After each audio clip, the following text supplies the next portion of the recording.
Auctions are so much fun. Moving forward with the Decker team. Moving forward together with the Decker team. We've enjoyed for over 30 years coming along buyers and sellers over 3,117 times, not only helping them buy and sell real estate, helping them make the best decisions that they possibly could, increase their fun, increase their faith, increase even their fitness. 30 years of really helping individuals and families make the most out of their life in business and at home. Yeah. Who knew? So if we did it, you can too. that is truth. Truth right there. So I have a concern about that auction thing. Really? What kind of concerns do you have? The biggest concern because they're fun. They're so much fun, especially for Ken live Decker. auctions. I hate silent auctions because you run around, you write things on pages, but live auctions, oh.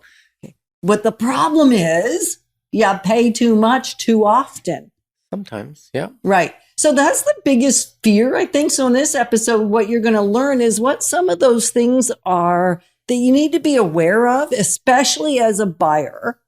We've talked a little bit about the seller concerns in a previous segment, but in this segment, we're going to focus on what the buyers should be aware of. I was going to say fear, but I don't like to build fear into you.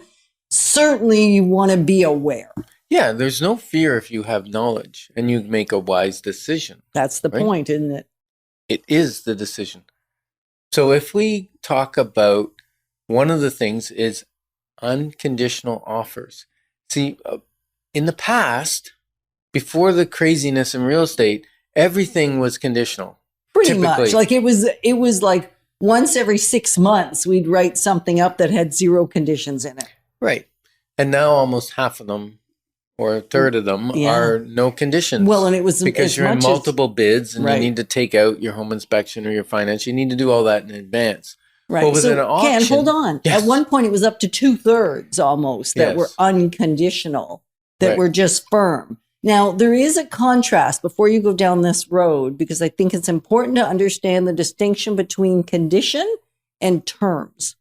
Yes. Because that is confusing for buyers, even after we educate often. Yeah. So a condition basically means that you can get out of the transaction based on not fulfilling that condition, whether it's financing, home inspection, reviewing the status, getting insurance, getting lawyer approval, whatever it is that you've chose to put in as a condition. You can walk away if you don't find the result that you were looking for.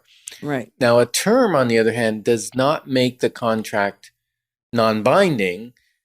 It's just a term. And a term can be like, the seller agrees to pump the septic system, or maintain the furnace, or change a window out that's broken, or do a repair on the foundation that was found during your, even if you're going to go unconditional, you still might have terms where you've done a pre-inspection and there's a significant amount of work to be done. You could still have the term of a certain repair being done, a chimney repair or a furnace replacement, at the expense of the seller, because sometimes not getting those done before closing causes an issue with getting financing.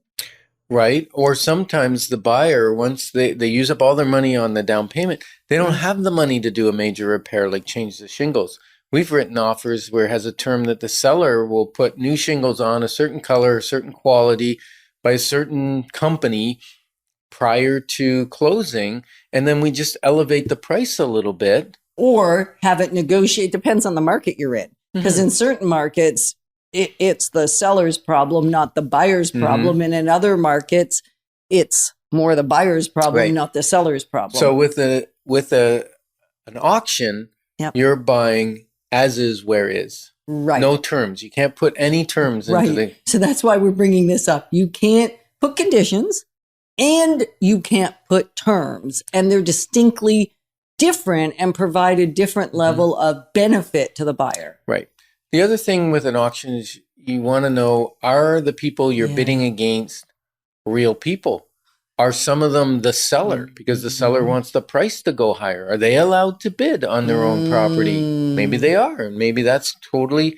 Right. And you don't have the names of the bidders. They can put initials, or the only person that has the names of the bidders is the auction house. Right. And then the other thing to be aware of is sometimes you can afford the starting price or even an extra 100,000 or whatever, because there will usually be a reserve. So I guess that I'm kind of flashing two together here. There'll usually be a reserve, so it needs to go to a certain point, but also the price as it continues to escalate may get beyond what you can actually afford or what you can Well, then you have to qualify stop, for, right? and you stop. Oh, that's a good unless thing you there. get caught up. You're just talking about qualifying. Yeah. You have to be pre-qualified for the purchase. There's no send the bank in for an appraisal. There's no, you're buying. Yeah. You better have your ducks in a row, and you better have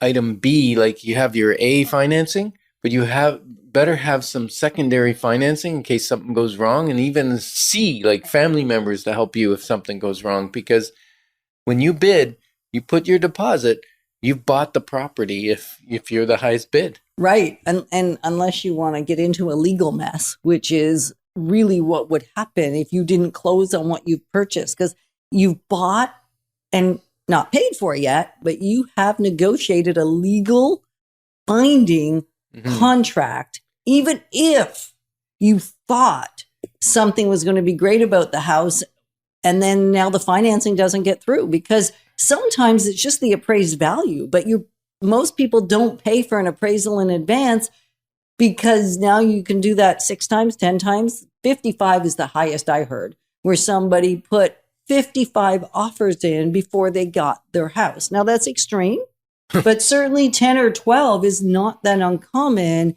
in a saturated buyer's market versus the supply of the sellers of the properties. So back to the auction thing. The issue with auctions as well is many times the starting price, and they post them on the MLS as what we call a mere posting. In other words, they're using the MLS for advertising, but it's not being done through traditional real estate. So we require a comment in the comment section, the public comment section, that says being sold by digital auction. That's current already. Current. But the issue is they're putting up prices on the MLS that are not at the reserve. They're well below the reserve price. And we set up searches for our clients with their maximum price. Say it's $600,000. Well, if there's an auction house property and maybe they put it on at $599, but it's really an $800,000 house every day of the week. Right, because the reserve is $800,000. So you'd need maybe $1 million to actually buy it. Yeah, so then we get calls from our client. Oh, we want to see this property. And I go, okay, we can show it to you. Just know it's not going to sell at the price it's listed. Right, because it's kind of a trick. Yeah. Doesn't feel nice. Yeah. Now you can do a pre-inspection or they have pre-inspections done on the auction properties, most of them. And they also have pre-status certificate done. Yeah. The problem is those things are the seller's possession. They don't protect the buyer. The buyer has no recourse on that, right? If there's something that didn't go quite the way you thought it should, right? Yeah. So really, if you're thinking about an auction, you're thinking about putting a bid in, call us, because informed people tend to make the best decisions. We're honored to be your advocates on the journey of real estate and wealth. Moving forward with the Decker team. Moving forward together with the Decker team.